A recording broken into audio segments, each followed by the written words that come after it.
This is Options for Strategic Investors, and this video is about downside adjustments for put broken wing butterflies. This video is for educational purposes only and not investment advice. So when do we want to consider adjusting the broken wing butterfly? Well, my philosophy is that you want to err on the side of fewer adjustments when possible. And this is because over-adjusting erodes profits through transaction costs and often reflects emotional rather than strategic decision-making. Broken wing butterflies are designed to be fairly resilient structures. Trust the original thesis unless conditions fundamentally change. So a trader who wants to approach adjustment triggers from a more conservative standpoint, in other words, erring on the side of minimal adjustments, may start to consider making an adjustment to the structure when spot price has moved through all of the strikes of the structure and is moving towards max loss territory. And you would do this if you lacked confidence in the near-term recovery potential of the underlying. Okay, so I want to move into the ThinkorSwim trading software here and just demonstrate what we just discussed. I have on a put broken wing butterfly in SPX in one of my brokerage accounts. And we can see here that in the March 20th, 2026 options expiration cycle, these options happen to expire in 40 days. I am long 6 of the 6,800 strike puts.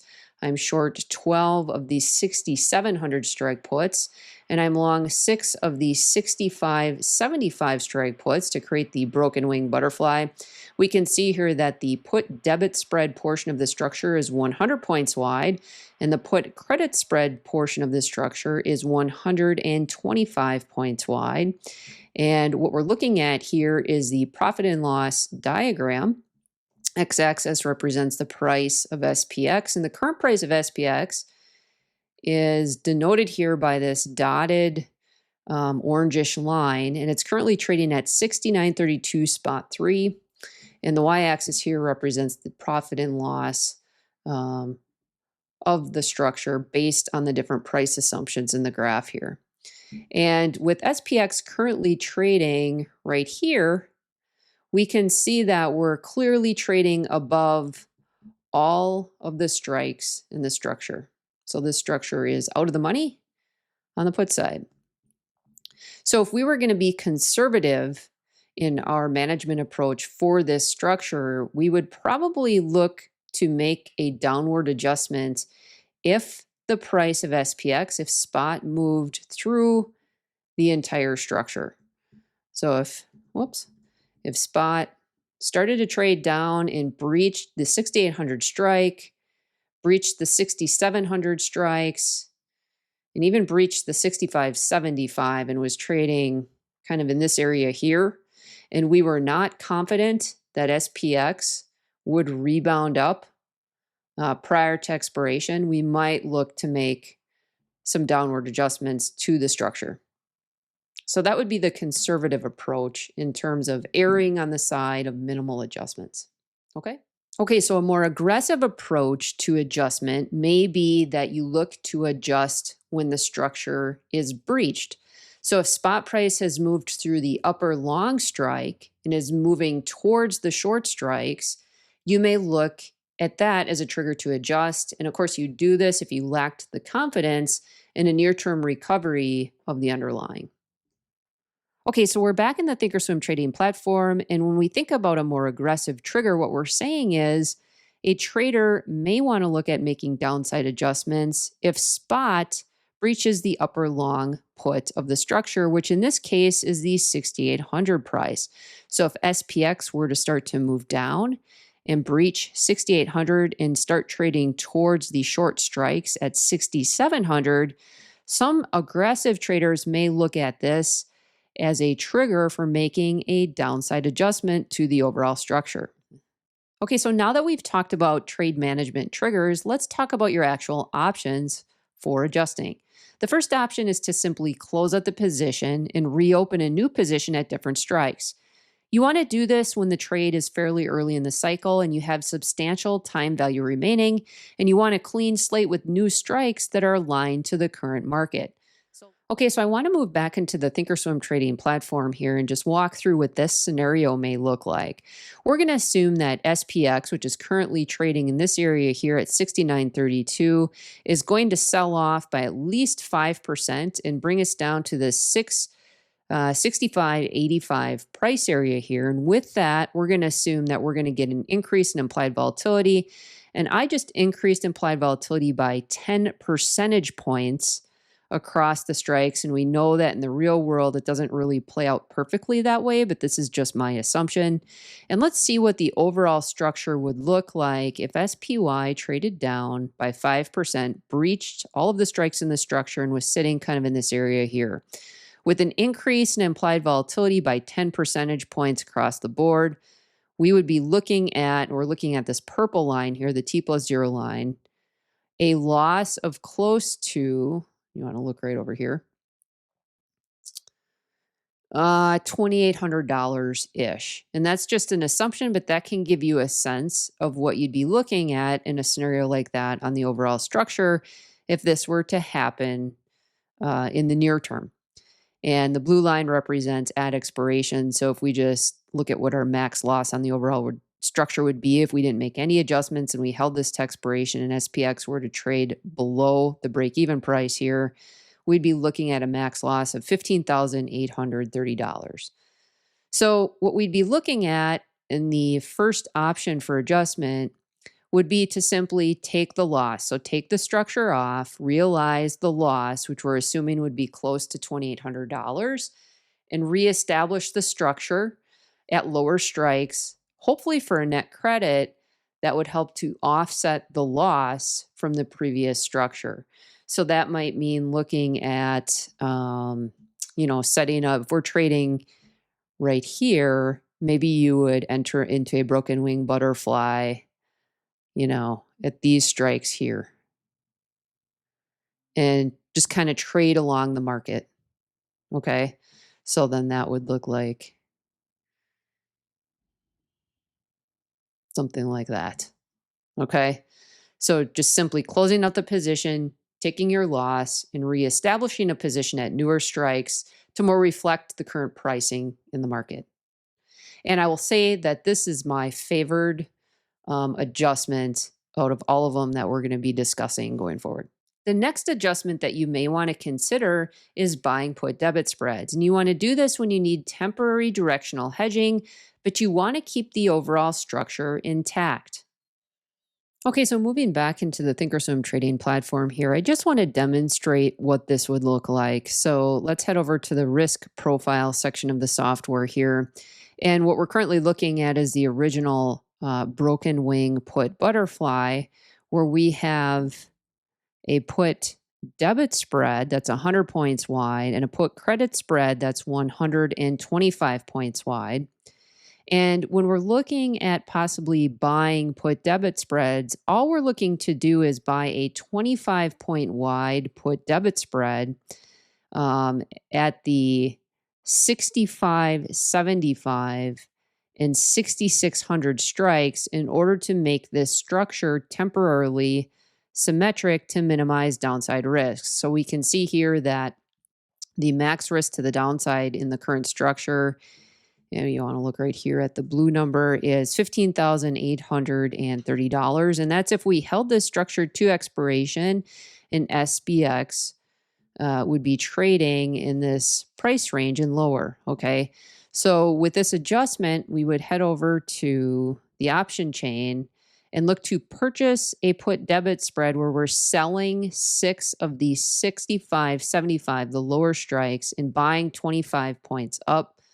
So let's go ahead and populate that. Let's populate purchasing the 6,600 strike put and selling the 65.75. And I have 6 of these. So let's just assume we would do this 6 times.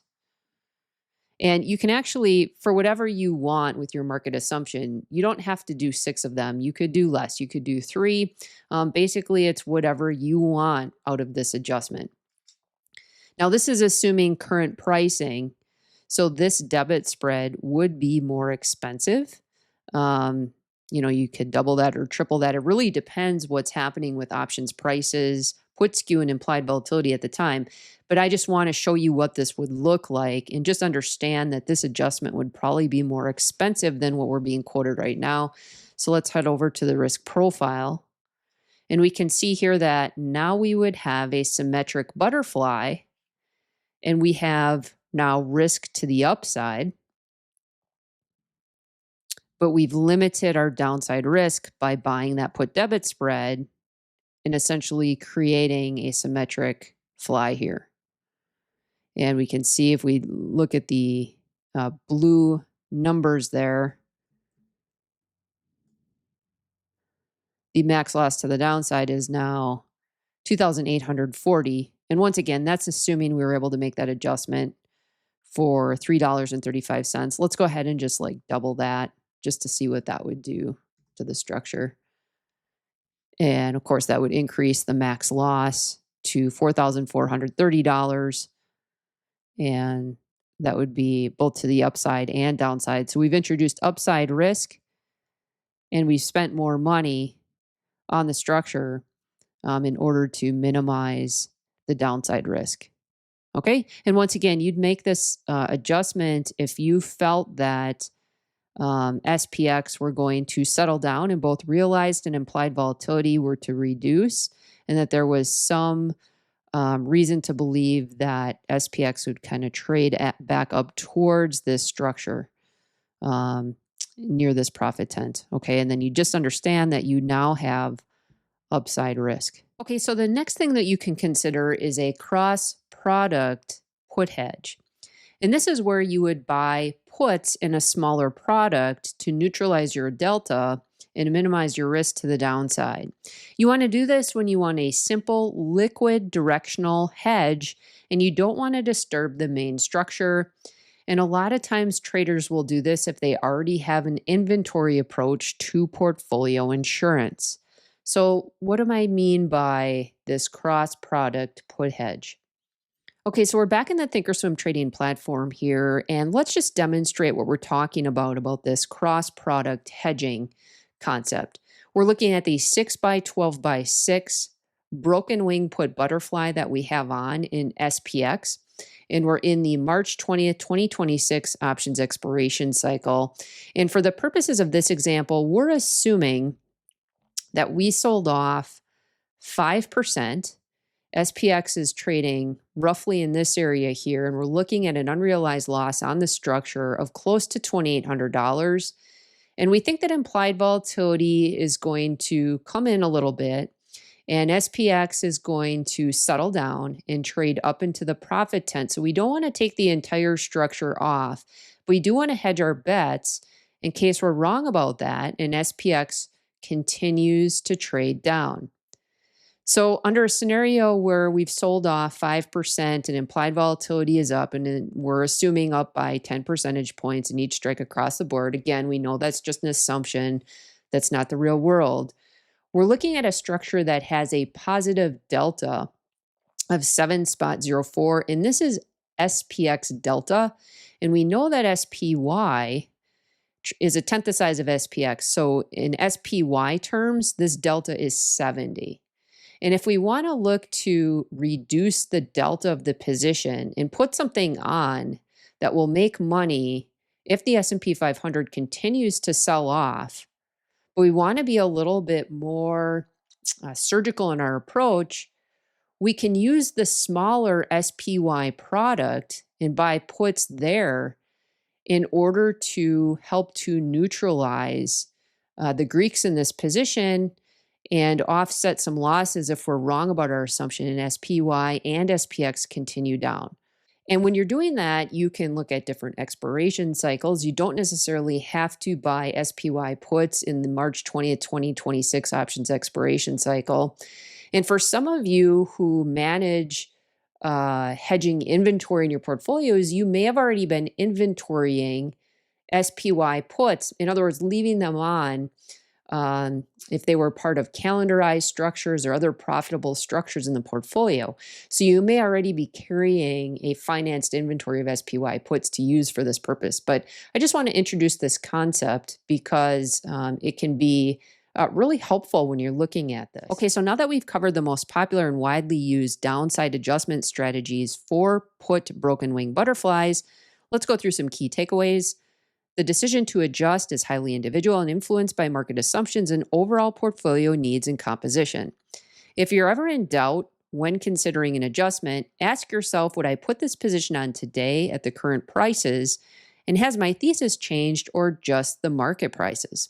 Also ask yourself, will this adjustment statistically improve my outcome?